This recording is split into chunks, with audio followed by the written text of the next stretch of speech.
right, guys, welcome back. Chapter 21 and 22. So we know that Charlie's sister Jackie is visiting her in Colby, and Charlie's having lots of mixed emotions about this visit. I spent the next few days watching Jackie flit around Colby like she lived there her whole life. She talked about high school football with the mailman and took cold fried chicken to Bertha's knitting club. She set up a vegetable stand at the end of the driveway and chatted with everybody who stopped by to buy beans and squash, telling about Rally and her waitress job and her new driver's license. And at the thrift shop in Fairview, I watched her laughing with the owner about a big ugly hat somebody brought in. And I felt like I was seeing her for the first time. Maybe this was a new Jackie. How come I'd never noticed how much everybody loved her? Even Bertha's cats couldn't get enough of her, always rubbing their heads against her legs and purring in her lap. Every one of the Odum boys was red-faced and tongue-tied around her, falling all over each other to open the car door for her, or bring her cold lemonade every time they saw her. I can't believe you know how to rebuild an engine, she said to Burl the first day we visited. And the next thing you know, she's out there in the driveway squinting down the carburetor or something like was the most fascinating thing she'd ever seen. Every now and then she'd flip her hair over her shoulder, and I thought Burl was just going to melt into a puddle right there in the gravel driveway. Mrs. Odum brought powdered sugar donuts out on the porch. We sat and listened to Jackie tell stories about her job at the Waffle House. And one time, she said, this old lady came in a limo, driven by a chauffeur. Can you imagine going to the Waffle House in a limousine? And everybody agreed they couldn't imagine that. But she left me a $20 tip, and she only had a $4 breakfast. So I'm not complaining. Maybe she was famous, or just rich. Howard and Dwight just bugged their eyes out and said, wow. She told us how she and the other waitresses called it the Awful House instead of the Waffle House. And the boys just hooted and hollered like it was the funniest thing they'd ever heard. Then she told everybody about Rally, how big it is, and the malls and the tanning salons, how it even had an indoor miniature golf course. Y'all should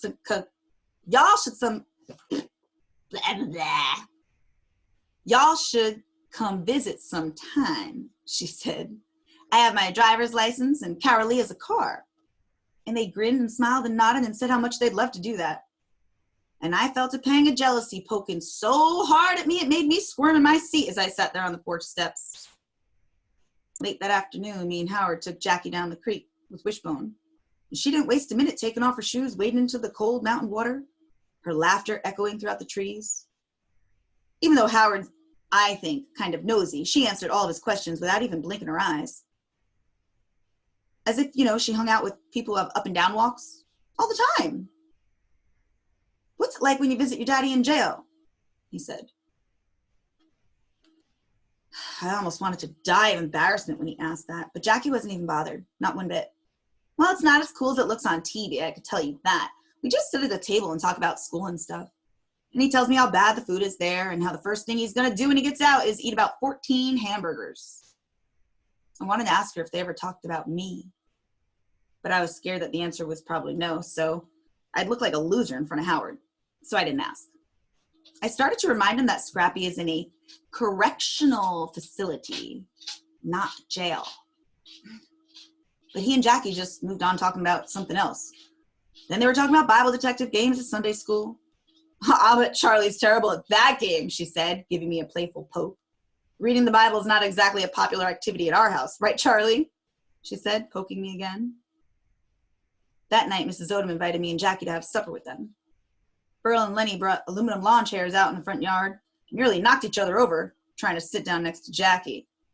She helped Mrs. Odum put plates of ham and bowls of coleslaw and baked beans on the table, and didn't even blink an eye when everyone held hands and Dwight said the blessing and thanked the Lord for the baked beans and all the new friends.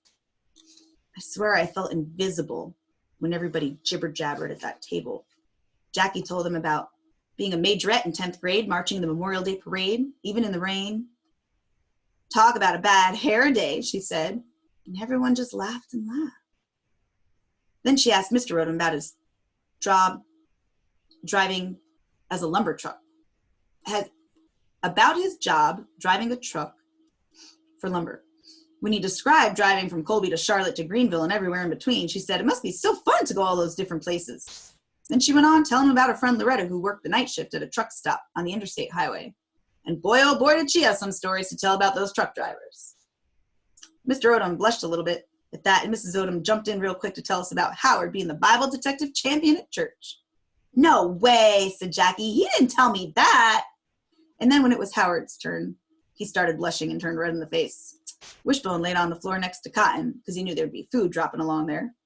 Sure enough, he gobbled up a couple pieces of ham and some cornbread crumbs.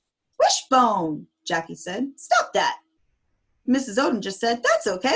Helps me keep the floor clean, darling. Jackie laughed her sparkly little laugh. And in that very minute, I just wanted to be her.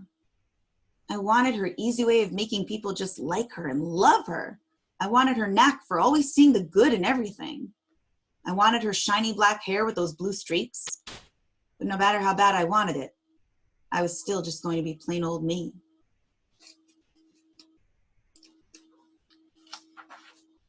Chapter 22. That Sunday, we piled into Gus's car and headed down the mountain to church. Jackie had French braided my hair like she used to when we lived back in Raleigh, and Bertha made such a fuss over it. I just love Charlie's hair like that, she said. Jackie, you should get a job in a beauty parlor. You have some real talent. Jackie looked and rolled her eyes and said she never believed that. She had never thought of it before. You know what? I might just look into that when I get home, she said to Bertha. And then Bertha told us a story about her friend Denise, who flunked out of beauty school. She just flunked right out after 3 weeks and ended up marrying some rich guy. But not 2 months later, she ran off to Atlanta with that rich guy's brother. Jackie loved Bertha's stories. She always laughed or said, no way, or I can't believe that. While me and Gus just sat there in silence, pretending to be interested. After church, Jackie snatched some cookies off the food table in the fellowship hall, and then went to hang out with the teenagers in the parking lot, like she'd known them her whole entire life or something. How had she and I turned out so different? I was sure she never worried one little bit whether anybody liked her or not. Then, of course, everybody did like her, so what was there to worry about? That afternoon, the Odums came over to Gus and Bertha's for dinner. Bertha always made a big deal out of Sunday dinner, but with the Odums coming, it was a regular feast. Jackie and I helped her set up some card tables out in the yard. We pushed them together and put a sheet over them for a tablecloth. Jackie set out some mason jars and filled them with wild flowers. Looks like the Queen of England is coming for dinner, said Gus. Bertha bustled around the kitchen, and before long the house was filled with all kinds of good smells. Countertops were covered with bowls, black-eyed peas and turnip greens, squash casseroles, and sliced tomatoes, fried okra, succotash, biscuits, gravy, brownies, peach cobbler. Then she took a big roast chicken out of the oven and said, there. Now if I could just keep the cats out of here, we're all set. Of course, Wishbone sat by the kitchen door with his nose twitching in the air and his tail wagging a mile a minute. Not yet, boy, told him. Maybe later. Leftovers. When we heard Burl's truck on the gravel driveway, me and Wishbone ran out to greet the Odums. All those red-headed boys spilled out of the back of the truck, and the front yard was usually so quiet except for the birds. And then Lenny and Dwight came running and punching and climbing over the fence. Cotton was chasing after the cats, and Mrs. Odum was hurrying inside to help Bertha with the food. Mr. Odum and Gus sat out in the lawn chairs talking about the NASCAR races over in Charlotte last week. Howard and me tossing a tennis ball for Wishbone to catch. And then Jackie came outside looking like Miss America. I just thought Burl was going to faint right there in the dirt. Everyone else had changed out of their Sunday church clothes, except for Jackie. When she came strutting across the yard in her little white sundress, barefooted, I don't think I'd ever seen her look so pretty. I still have that French braid in my hair, so maybe I look pretty too, even in my shorts and my ratty t-shirt. I hoped so. But I knew I'd never look as pretty as Jackie. Before long, Bertha told everybody to go inside and load up their plates. And those boys liked to practically bust down the door, racing to the kitchen. We sat there by the card tables in the yard, holding hands, and Mr. Odum said the blessing. Gus and Bertha weren't really the blessing type before dinner, but I guess they did it to be nice in front of company. Mr. Odum sure had a lot of stuff to be thankful and grateful for. Everything from this beautiful day, down to those turnip greens in the bowl. And then he said, and thank you for sending these two fine young ladies to shine their light on us here in Colby. And I knew I was supposed to have my eyes closed, but I took a peek, and there was Jackie, grinning at me from across the table and winking at me. She knew he was talking about us, being those two ladies. And as soon as we all said, Amen. Everybody dove into their food like there was no tomorrow. Mrs. Odum and Bertha kept running back and forth to the kitchen, bringing out more tomatoes or succotash. Jackie kept pouring the sweet tea. Gus kept shooing the cats away. Wishbone sat there by Cotton, hoping he was going to drop a chicken leg. By the time Bertha brought out dessert, everybody was rubbing their stomachs, saying how much they couldn't possibly eat another bite. Except, well, maybe just a little bit of that peach cobbler. Cotton leaned across the table to grab a brownie and said, "Hey, look, the wishbone." Sure enough, right there on the greasy platter was the chicken wishbone. Of course, my dog Wishbone heard his name and ran over to Cotton, probably thinking he was about to get something good to eat out of all this. "Who wants to pull the wishbone with me?" Cotton said. Dwight jumped up. "Me! No!" I hollered, pushing Dwight out of the way. "It has to be me! It has to be!" Cotton held the bone behind his back when Dwight tried to grab at it. "I called it first, Charlie," Dwight said, and I stamped my foot in anger. "No! It's mine!" I could feel anger flooding through my body, and it was all I could do to keep myself from shoving Dwight. Then Howard hurried over and whispered in my ear, "Pineapple," just as I was stamping my foot. Jackie shook me by the shoulders and snapped, "Good grief, Charlie, quit making such a fuss over a silly bone." But Howard piped up and said, "Come on, Dwight, just let Charlie pull the wishbone."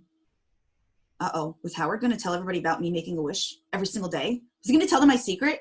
I hadn't really told him not to tell anybody, and now I bet he was going to tell everybody, and everybody was going to think I was crazy or something. But he didn't. He told Dwight he'd give him some of his Bible bucks if he'd let me pull the wishbone with Cotton. "Well, how many?" Dwight asked. "3. "Make it 5. "Okay, fine."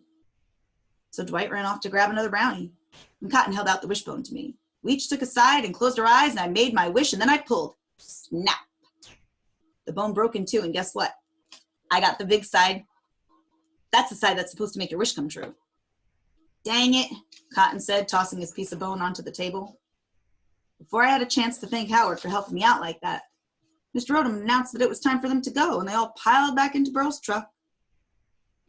I knew I should have joined Jackie and helped Bertha clean up the kitchen, but instead I sat out in the yard with my arm around Wishbone, and I watched the truck bounce down the gravel driveway, loaded with all those good-hearted Odums.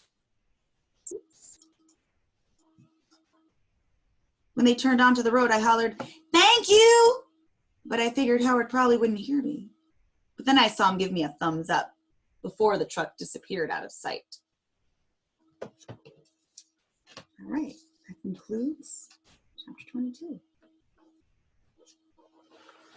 All right, so we see a lot of emotions kind of mixing, kind of like tie-dyed, if you were to mix tie-dyed colors together, when we look at Charlie's relationship with her sister Jackie, right? She's very fond of her, she admires her a lot, then she has these angry moments and these pangs of jealousy. So she has a lot of mixed emotions about her.